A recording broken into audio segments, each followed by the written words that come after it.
Salut tout le monde, j'espère que vous allez bien. Perso, ça va super bien. J'ai à peine lancé la chaîne il y a genre un mois et j'ai déjà beaucoup de retours et de questions. Donc merci à vous de participer et de jouer le jeu. Ça me motive beaucoup pour faire d'autres vidéos. Et d'ailleurs, cette vidéo répond à une question qu'on m'a laissée en commentaire. Quelle est la meilleure plateforme pour vendre et échanger ses NFT aujourd'hui? Et c'est tout le sujet de cette vidéo. On va comparer ensemble 3 plateformes d'échange de NFT. Let's go!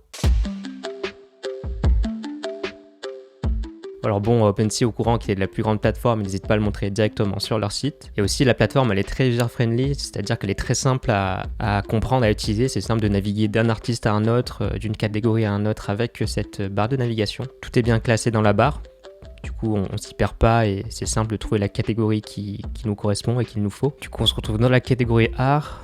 On va voir une œuvre au pif comme celui-là, ça a l'air sympa. Ça me fait penser un peu à Isaac, pour ceux qui connaissent. Du coup, on va rentrer sur une œuvre, les Rude Boys, du coup Pharaoh.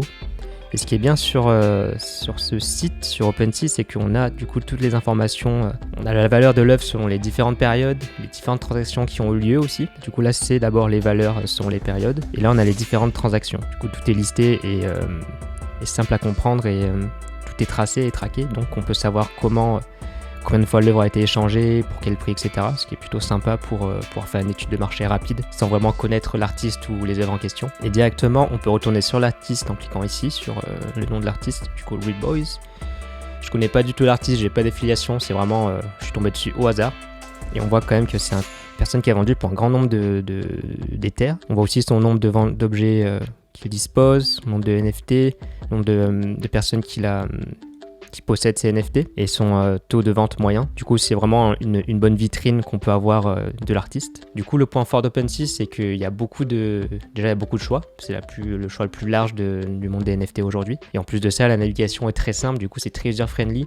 Et je pense que c'est un point très important, surtout pour les business en ligne, c'est que on veut pas que ça bug, on veut que ça aille rapidement et quand il y a un bug sur une plateforme ou un truc qui est compliqué à prendre en main, souvent on abandonne et on change de site. Et OpenSea répond à ce problème-là.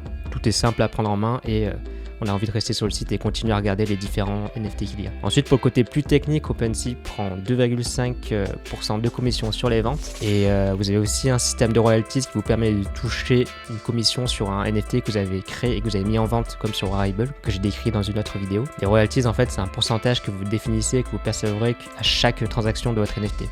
Donc ça peut être une superbe source de revenus passifs pour les artistes, même après avoir vendu et créé votre NFT. Bien sûr, il y a les gas fees qui sont à payer. C'est les frais que vous devez payer quand vous mettez un NFT sur la blockchain Ethereum. Mais je l'ai expliqué dans une autre vidéo que ces gas fees vont bientôt disparaître sur certaines plateformes, dont OpenSea. Maintenant, passons à Rarible. Bon, à première vue, Rarible a l'air un petit peu plus compliqué et peut-être plus axé pour les utilisateurs un peu plus avancés. Il n'y a pas cette navigation bar avec les différentes catégories qu'on a vues tout à l'heure sur OpenSea. On est peut-être un petit peu perdu quand on atterrit sur Rarible que sur OpenSea. Après, il faut dire que Rarible est spécialisé dans l'art. Du coup, c'est une catégorie complète qui est prise en compte sur tout le site Rarible. C'est peut-être normal qu'il n'y ait pas cette barre de navigation avec les différentes catégories et qu'il y ait un peu moins de choix que sur OpenSea parce que c'est pas le même objectif, la même cible qu'ils ont. Par contre, du côté expérience utilisateur, c'est vrai que c'est un peu moins user-friendly qu'OpenSea. Et d'ailleurs, Rarible on est conscient et un petit onglet How it works. On va voir à quoi ça ressemble. Du coup, c'est sympa. C'est une FAQ qui est faite sur Notion. Et du coup, si on a des questions, on peut avoir directement toutes les réponses, enfin la majorité des réponses, je pense, sur la plateforme. Par contre, tout est en anglais, donc pour ceux qui ne parlent pas anglais, c'est peut-être un désavantage, un peu plus difficile à comprendre qu'OpenSea, donc on retourne sur le site. Mais bon, c'est top d'avoir une FAQ complète, surtout sous forme de Notion, où c'est bien foutu et qu'il y a déjà beaucoup de questions avec beaucoup de réponses, donc ça c'est top.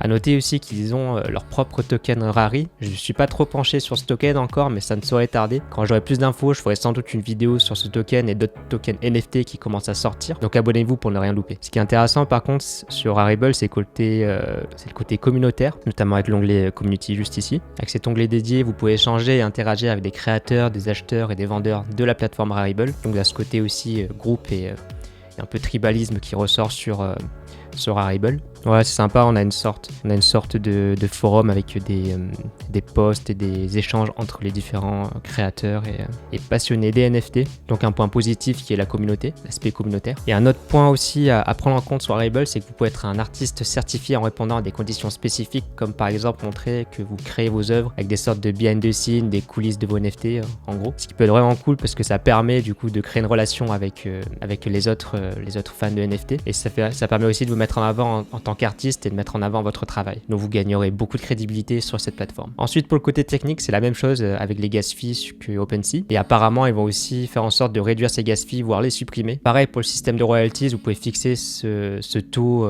ce pourcentage que vous allez percevoir à chaque vente de NFT. Et pour les frais de commission, c'est les mêmes que OpenSea, c'est 2,5% pour chaque œuvre. Et aussi un dernier point à noter lorsque vous mettez votre NFT sur Rarible, elle est aussi dispo sur OpenSea dans un onglet Rarible que vous retrouverez sur la barre de navigation et la catégorie Rarible sur OpenSea. Et du coup, ça vous permet d'éviter de payer plusieurs fois les gas fees, ce qui est plutôt pas négligeable.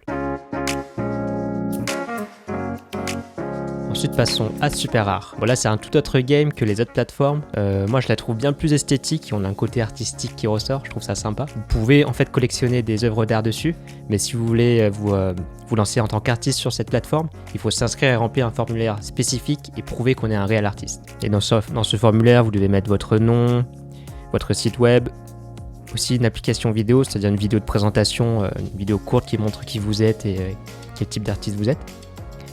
Et derrière ça, où il y a même des behind the scenes à mettre, l'histoire qu'il y a derrière vos œuvres.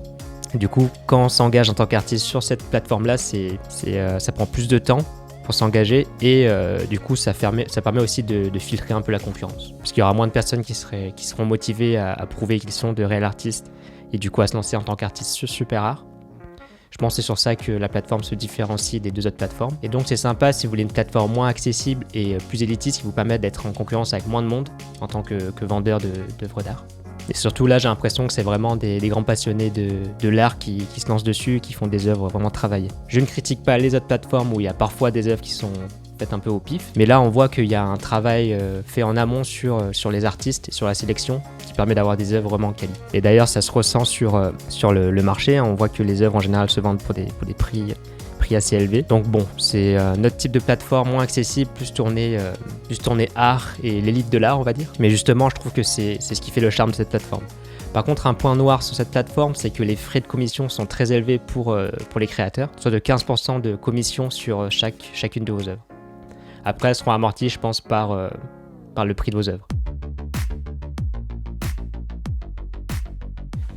Et donc en conclusion, OpenSea est la plateforme la plus large et la plus accessible avec le plus grand portefeuille de NFT du moment. Toutes les catégories sont présentes et l'expérience utilisateur est vraiment cool. Donc si vous voulez un truc pas trop compliqué et accessible, je vous conseille OpenSea. Et Rarible, c'est un peu plus compliqué à comprendre au début, mais la communauté est vraiment un plus sur cette plateforme. Ça permet de se créer un nom rapidement et plus facilement que quand on part de rien. Surtout dans ce nouveau monde des NFT où il y a encore peu de personnes qui sont reconnues et en tant qu'artistes NFT, à part les personnes qui ont déjà été influentes et qui sont déjà influentes avant cette arrivée des NFT. Donc vous pouvez vraiment bâtir une réputation sur Rarible. Et en plus de ça, avec Rarible, vous pouvez mettre en vente des NFT sur la plateforme de Rarible qui sont disponibles sur OpenSea. C'est gagnant-gagnant. Et ensuite, on a Super Rare qui est une plateforme un peu plus élitiste avec une sélection à l'entrée qui permet de filtrer la concurrence. Elle a des frais plus élevés que les autres plateformes, mais en général, les NFT là-bas sont vendus pour des grandes sommes. Du coup, ça amortit rapidement ces frais-là. Après, tout ça, c'est le côté, ça reste le côté plateforme. Mais n'oubliez pas que dans ce nouveau monde des NFT, il est surtout important de bosser sa réputation en ligne en tant que crypto-artiste. Si c'est un sujet qui vous intéresse, je suis en train de travailler sur une vidéo sur comment promouvoir ses œuvres et ses NFT, comment se créer une réputation en ligne qui apparaîtra là quand elle sera disponible. Du coup, abonnez-vous pour pas la rater. Pour celles et ceux qui sont vraiment chauds, je suis en train de créer une communauté autour des NFT. Je vous ai laissé un lien dans la description pour vous préinscrire. En tout cas, j'espère que ma vidéo vous a bien éclairé